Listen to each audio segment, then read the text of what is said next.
Happy birthday, James Palomar. Ayan, happy birthday po sa iyo. Thank you so much for inviting us here to attend your birthday. And talaga naman, ayan, napakarami po ng kanya mga bisita, mga kaklase from Buwak and sa iba't ibang may mga taga-Mugpog, Santa Cruz at may mga taga saan pa. And syempre, dalawa po kami babaeng sa lanta.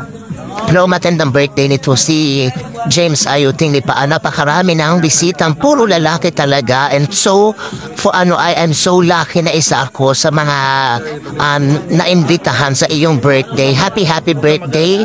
Sana ay more birthdays to come. Always a good health and stay humble. Happy birthday, James. Ayun, wapo.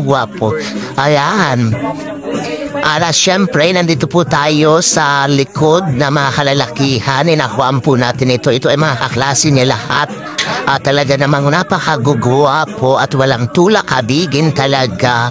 Ako'y nagalahay na totoo ang mani at talaga namang nalabas na ang kabaitang nito.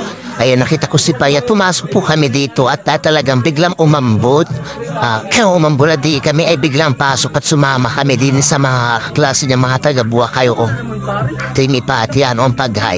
Sila mga taga-buwa ko, yung gwapulaan ni Tano, gwapo yun na yung mga, ito ay taga-Mugpog, yung dalawang yan. At yung dalawang to ay yan.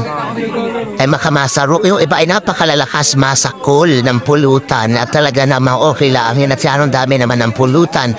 Ay nga talampag kahit makapatibo to ay malumod. Ay napakagugwapo ng ating mga bisita dito ngayong gabi. At talaga namang tuwang-tuwa si Kiana dahil napapalibutan siya ng mga kalalakihan. At ito nga po pala yung ito lang po yung mga kababaihan na nag-ainom dito. Ilang piraso lang. At syempre, hindi ito yung jowa ni James. At ito si Kiana, ay wow, ganda talaga. Yeah, maya po ay kami mauwi rin at kami ay bukas ay mapunta pa sa pag-judge ng dance sports. But anyway, talagang mag-enjoy po tayo, magpakalasing po tayo.